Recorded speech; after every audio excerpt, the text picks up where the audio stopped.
The Night Bulletin presents The Reburial, written and read by TF Ahmad. Shahzad stared at the fist of the woman for a few seconds. Rich brown earth dropped from between her fingers like coffee grounds before she opened her hand and released the dirt over the hole. A dull, distant thunk, followed by a sigh, drifted through the late morning air and into the gravedigger's ears. He watched as a procession of men, women, and children all grabbed fistfuls of dirt and threw them into the open grave. He leaned against his shovel with an almost bored expression, as if he were waiting in line at the bank. He wouldn't need the shovel until the very end, but it was the closest thing to hold on to while he watched the somber scene before him. Every burial he attended was different, but they all had one thing in common. Every single person, save for a couple, looked as if they'd rather be anywhere else than a graveyard. As final prayers were made and lingering hands were shaken, Shahzad made his way to his backhoe loader. He waited to start it up until most of the funeral attendees had parted, and those that remained were standing at a safe distance. He guided the bucket to a waiting pyramid of chocolate-covered earth. The loader droned and sputtered like a tired ox while he ladled mound after mound of dirt over the coffin laying at the bottom of the hole. Soon he was out of the seat and using his shovel to smooth down the fresh grave. By this time, no one from the small funeral remained. They had all since piled into their cars and slid down to the nearest diner or watering hole in search of comfort. The birds trading songs and the distant rumble of highway traffic were the only soundtracks to Shahzad's work. He'd been digging graves for the Mount Burnham Cemetery for the last 4 years, and in all that time he had found peace in the absence of breathing life. When he'd worked as a sales rep at a cell phone store, the continuous canned music and the shrill complaints of customers had nearly driven him mad. Even the comparatively easy job at the public library hadn't been perfect bliss. Any interruption by a patron asking where the mystery section was or how to use the computer was enough to drive Shahzad to distraction. At least at a graveyard, the dead didn't complain. With the final tamping of dirt, Shahzad stood up and wiped his brow. The day had been especially hot, the blazing sun uninterrupted by any rolling clouds. The grass shone an unnatural green and seemed to glow, while the shadows of the trees on the lawn appeared to be painted with thick black ink. The gravedigger grabbed his tools, loaded them into his cart, and drove them back to the garage by his office. He entered the air-conditioned office and was immediately assaulted by the shrill sound of the desk phone. The white plastic phone was straight out of the 80s and yellowed with age. Shahzad removed his gloves and answered the phone with a reluctance that only a digital native would show at the sight of a landline. "Hello?" Shahzad asked, as if he always expected silence on the other end. "Shazzy," came a gruff voice from the other end. "Finally you pick up. I tried your cell phone 5 times. Shahzad grasped at his right pants pocket and was surprised to find it empty. "Shit, sorry, Abbas," he said. "I must have left it in my car." "Well, that's okay," Abbas said. "I've got you now. We're going to get a reburial later this afternoon. I need you to prep space floor in Section E, Lot 37. Shahzad sighed. He hated short-notice requests like this. "When are we expecting them?" "Not until 2, but..." Abbas was silent for a stretch, something that Shahzad wasn't used to. The stoic funeral director was a 40-year industry veteran, and he was always to the point. Hesitation was not in his vocabulary. "Is something wrong?" the gravedigger asked. He was about to hang up when Abbas spoke. "Nothing's the matter. Prep the lot. I'll see you in a couple of hours." With that, Abbas hung up, and all Shahzad could hear was the sound of the dial tone. It sounded strangely ominous to him for some reason. Shahzad had just shut off the loader when he saw a hearse followed by a battered red Chevy Malibu emerge from behind a Gothic-style mausoleum. The hearse seemed to glide along gracefully while the Chevy's motor let out a percussive wheeze. Shahzad hopped to the ground gracefully and went to grab his shovel. He in all likelihood wouldn't need it for some time, but he held it like a totem while the vehicle stopped close to the hole he had just dug. Abbas stepped out of the hearse into the sunshine, his wrinkled hand shielding his forehead from the glare. He pulled a white handkerchief from the breast pocket of his suit jacket and wiped his brow with a shaky hand. It appeared not to pick up any sweat from his dappled forehead. Abbas looked well beyond his 66 years, and his out-of-style suit didn't help. The man had always done things a certain way, and talked of the good old days of his career as a funeral director as if he were reminiscing about a county fair. His full head of white hair was his most regal feature, and his sharp eyes told more about who he was than an authored biography ever could. Shahzad glazed over his employer and locked his eyes on the Chevy. It seemed a dead and inert thing, and the tint on the windows made the car seem unoccupied. At last, the driver's door opened with a prolonged shriek of old hinges. He saw a pale arm, followed by the rest of a woman. She wore a bright polka-dotted sundress, a bizarre choice considering the venue. Her wavy brown hair was tied back, and a bandana was tied around the crown of her head. Sunglasses hid her eyes, but Shahzad could see the strain on her pretty face. He guessed she was about 40. He kept stealing glances at the woman as he assisted in removing the coffin from the hearse and easing it into the lowering device that had been placed over the grave. Abbas stood close to the coffin, frowning at it as if it were a dead rat. Shahzad stole another glance at the woman, but she didn't seem to notice the funeral director's uneasiness. "Are you sure you wouldn't like a memorial service?" Abbas asked, his face now graced with a salesman's smile. The woman looked around her as if scanning through an invisible crowd, and smiled. "No, that's okay." Abbas nodded, not letting his smile slip. "Very well then, we'll lower the coffin." Shahzad took his cue and threw the switch on the lowering device. After the coffin descended, Abbas made a perfunctory nod, turned, and went to sit in the air-conditioned hearse. Shahzad removed the lowering device and tossed it aside. The woman stood 10 feet away, staring at the hole that was now occupied by a coffin. He wondered what relation the deceased had to this woman. Husband? Father? Mother? Sister? He couldn't be sure. He tried not to look at her as he started up his loader and began to fill the hole, but she stayed in the corner of his vision like a forgotten chore. After finishing, he hopped off the loader and grabbed his shovel. "Do you mind if I stay here for a little while?" came a voice from behind him. Shahzad's shoulders tightened. Pretty late to ask, he thought. "My name is Alyssa," she said, moving past his silence as if it meant nothing. "Shahzad," he said. "Can I sit here?" Shahzad finally turned and looked at the woman. She had climbed into the loader and sat in it sideways, so her legs dangled over the rubber tracks. "Be my guest," he said. "It's not very comfortable." She let out a laugh, forced and insincere. "You must find this so strange." "Not really." "Oh, but you must. How often do people come to a reburial of a coffin alone?" "More often than you think," he said. "Usually there's nobody here for a reinterment. The deceased tend to be years or decades gone, and there's no family to care where the body ends up." Alyssa said nothing, and for a moment Shahzad thought she would get the hint, hop off the machine, and peel away in her battered car. Instead, she began speaking again. "Do you know who you just buried?" she asked. "No idea." "It's my husband," she said. "He is really bad." Shahzad stopped tamping the dirt for a moment. "Is?" "Yeah," she said. "His body's bad." Shahzad let out an involuntary chuckle and resumed smoothing the dirt over the grave. "I'm sorry," he said. "I'm sorry. I shouldn't laugh. It's just..." "What?" "No, nothing. Please, I want to hear it." Shahzad sighed. "It's stupid. You said his body's bad, and I just thought, well, all bodies are bad before they die. That's why they die." She said nothing, but she didn't look angry. "I told you," he said. "It's stupid." "No, it's fine. I know it must be weird for me to be here, but I feel like I have to tell someone." She reached towards her neck and grabbed a small locket. Her knuckles turned bone white as she clutched it tightly. Her spirits seemed to deflate. Looking at her more closely, Shahzad realized just how tired she looked.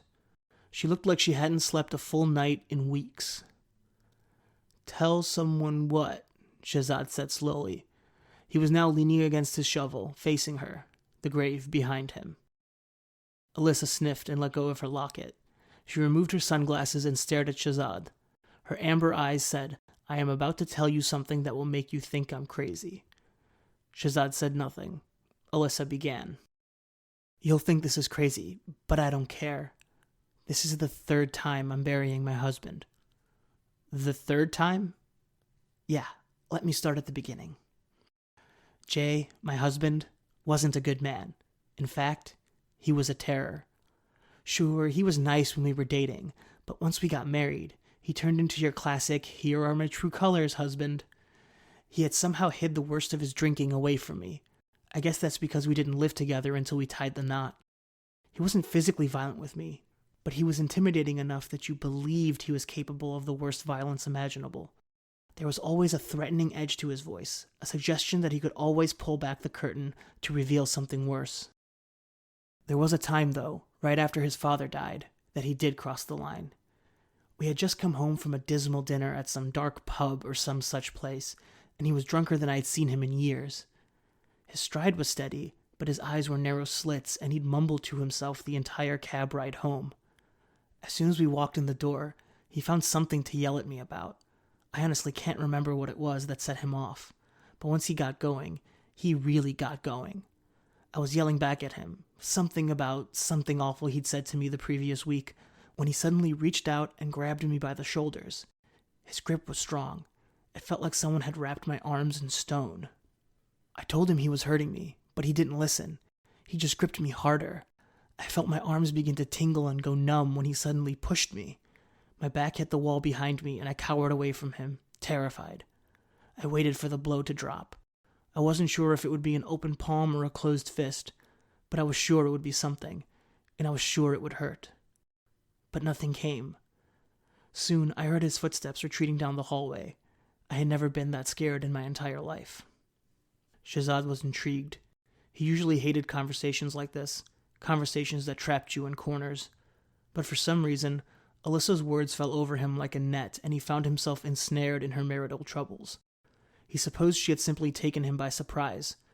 No stranger had ever spoken to him so intimately and so suddenly. After that, Jay began to seem obsessed with death. He would often come home from work with large stacks of books from the library about the nature of death and the burial practices of various cultures. He would lock himself in his office and read. I would often walk up to the dark closed door and place my ear near it, listening for any sign of life. It was mostly silent, save for the occasional cough and shuffle of his body. I love to read, yet I've never been able to sit and stare at a book for as long as he did. Now, it was a small relief when he started spending most of his evenings alone in his office, but that didn't stop his drinking, and he was still giving me hell every chance he got. One day, he left his office to get more ice out of the freezer. I was sitting in the kitchen thumbing through a home design magazine, and as he closed the door to the freezer, he turned to me and said, unprovoked, "I've always hated this kitchen. Maybe if you actually read those magazines instead of just looking at the pictures, we'd have a decent house." Admittedly, that was small potatoes compared to what Jay usually said to me, but it was the way he said it, the offhandedness of it, as if I wasn't even worth the effort of insulting anymore. It infuriated me more than I thought it would. I know you must think I'm some sort of coward, but it wasn't like leaving him never crossed my mind. I fantasized about it almost constantly, but I never had the guts to call a lawyer. I did eventually scream that I was going to leave him. It was after one of our infamous fights, one that made me grateful for the distance between the houses in my neighborhood. My outburst surprised me. I felt like I'd accidentally spilled a drink all over myself. Jay simply stared at me, but soon his lips curled into a smile. His eyes were slits and his skin drooped like melted taffy. "You'll never be able to get rid of me," he said. His words made me shiver. Alyssa was silent for a while. She stared at the shadows of the trees on the lawn as they angled towards the afternoon. "I never did end up leaving him," she continued. "We kept going at each other for the next few years, but eventually Jay got sick. He was vomiting daily, even when he wasn't drinking. After finally convincing him to go to the doctor and subjecting him to numerous tests, we found out his liver was finally fighting back. You might think I would have been vindictively happy at this outcome. I had fantasized of a life without him, sure, but the thought of watching him waste away before my eyes terrified me. I did what I could for him. I really did. But he refused to change his ways. He kept drinking despite his doctor telling him it would only lead to an early funeral.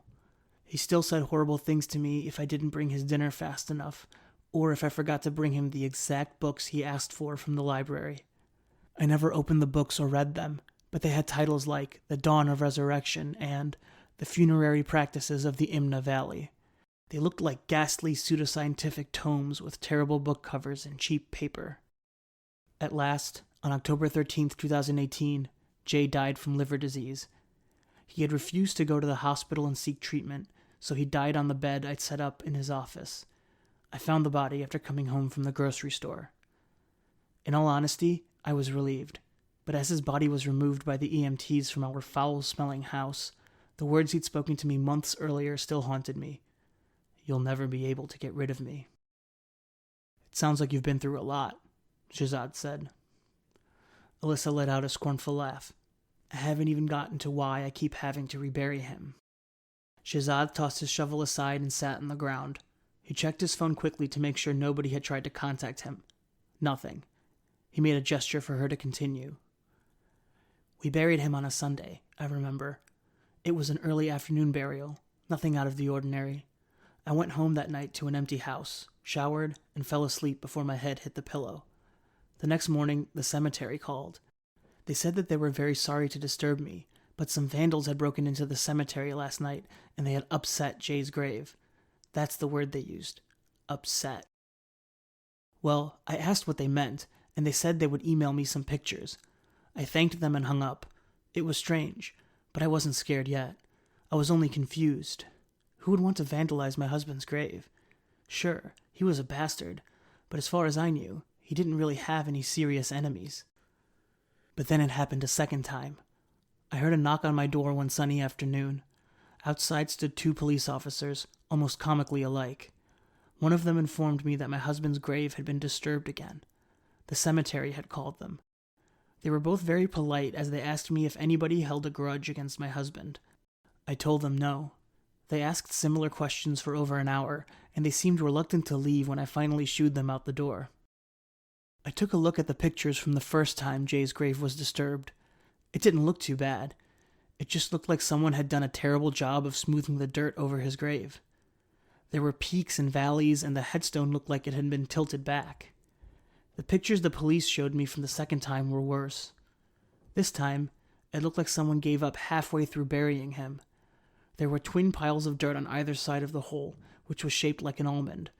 Instead of looking vandalized, it looked more like someone had been trying to dig up Jay's coffin.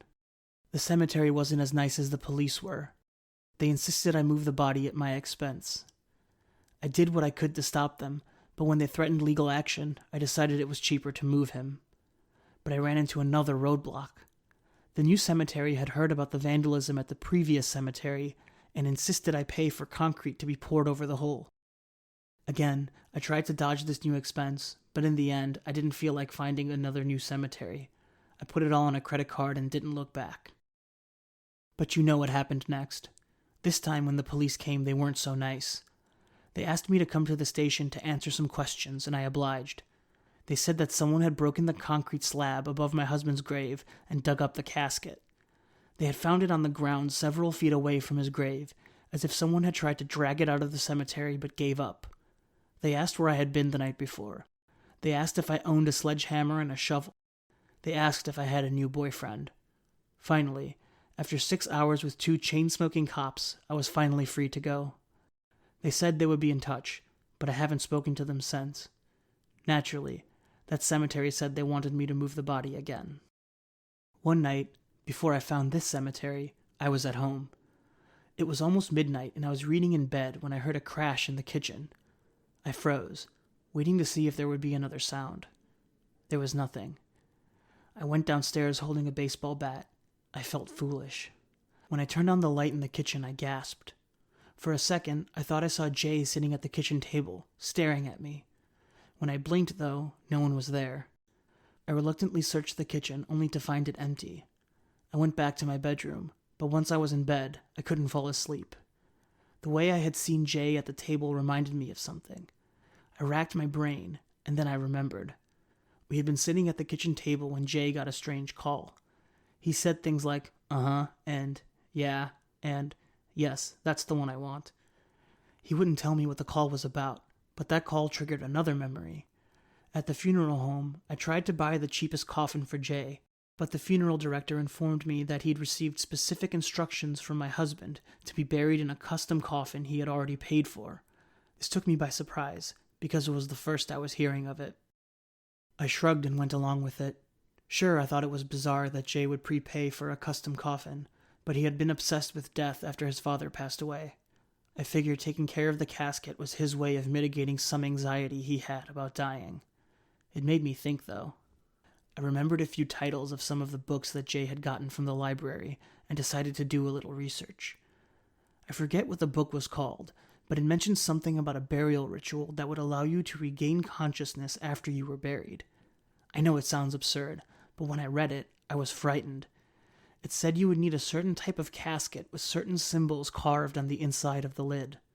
The combination of the grave vandalism and the memory of that strange conversation with the funeral director made my imagination run wild. The more I read, the more I believed that my husband had somehow done something to allow himself to return from the grave so he could do harm to me.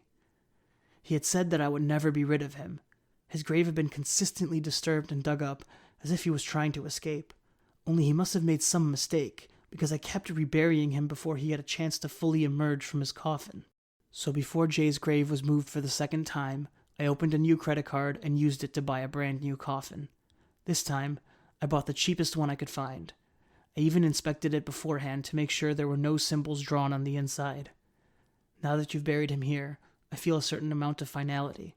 It's almost comforting. Alyssa finished her tale without any dramatic flourish. She simply stopped speaking and stared at her hands twisted together in her lap. "That's quite a story," Shazad said evenly, hoping his tone masked the disbelief he felt. Alyssa looked up at him. "I know it sounds ridiculous, but believing it has helped. I don't know if his grave will be disturbed here, but somehow I feel like it won't. I could be wrong, of course, and the reason for the disturbances could be mundane." Alyssa stood up and approached her husband's grave. She stared at the mound in disgust before spitting in the dirt. "I dare you to come get me tonight," she said. "If you want me, I'll be waiting for you." With that, she walked to her car. She opened the driver's side door, hesitating before getting in. "Alyssa Ann Warbley," she said. "Excuse me?" "That's my full name. Google it. You'll see I'm not lying." She entered her car, slamming the creaking doors shut with a thud. The roar of the engine cut the silent dusk in two as she drove down the narrow street to the exit. Shazad cleaned up his supplies and returned them to the garage. It had grown late, and there wasn't much left to do. Shazad went home. Of course, the first thing he did after showering and eating dinner was Google Alyssa Ann Warbley. The first few results were social media accounts, all out of date and barely updated. He found a profile on an occult message board and several websites that showed different people with similar names. It wasn't until the second page of results that Shazad found a few news articles. They were very short, perhaps only 400 or 500 words long. They were short on details, but the basic information was just as Alyssa had said. Her husband's grave had been disturbed multiple times at 2 different cemeteries. There were never any witnesses, and police had been baffled as to the motive. Shazad moved on to reading the news, then switched to watching some TV for a couple of hours. He drank a cup of tea, then lay in bed, trying to clear his mind so he could fall asleep. But sleep did not come easily. The gravedigger thought about the grave he had dug earlier that day. The burial itself was completely normal, but Alyssa's story kept his eyes open and his mind racing. So it wasn't entirely strange when Shazad found himself getting dressed 15 minutes later. He did not think. He only pulled on his shoes and shrugged into a light windbreaker.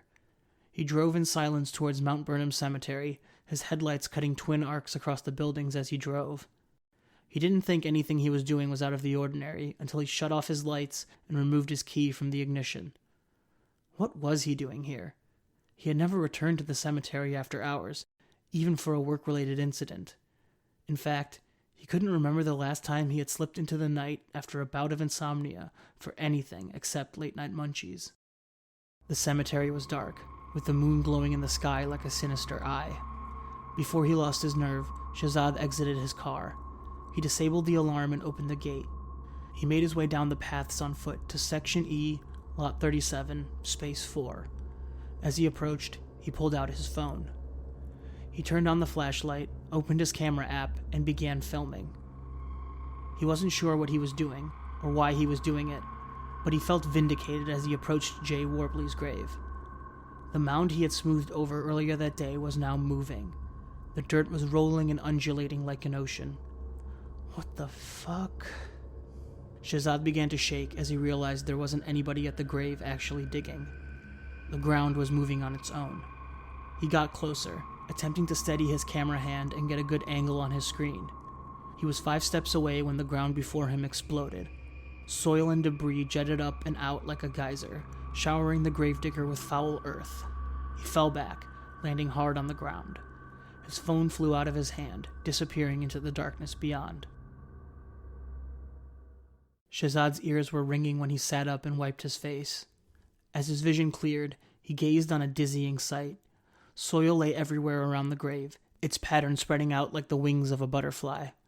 Several feet away, a simple wooden casket lay shattered. Shehzad stood up and groped for his phone in the grass. He found it with its screen shattered and dark. He tried to start up his phone, but the display would not light up. Great. His video evidence was likely gone. The flashlight, however, was inexplicably still shining bright. He pointed it towards the shattered coffin and gazed within the ruins. There wasn't a body there. As he shunned the light on the grass, he could distinctly see a set of footprints in the dirt leading towards the exit. Alyssa had been right about one thing. Her husband had done something to make sure he would rise from the dead. But she was wrong about something else. It hadn't been the coffin that was allowing this to happen. If she truly switched coffins for this burial, as Shehzad believed, then it hadn't done any good.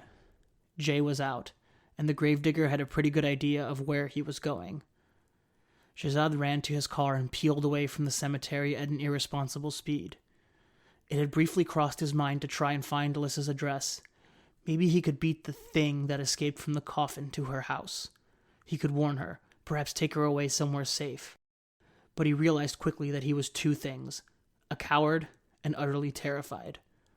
Without moving his gaze from the road before him, Shehzad drove and drove and drove, unsure of where he was heading, his mind repeating a single word over and over again: escape. That was The Reburial. Please rate, review, subscribe, and tell a friend about this podcast.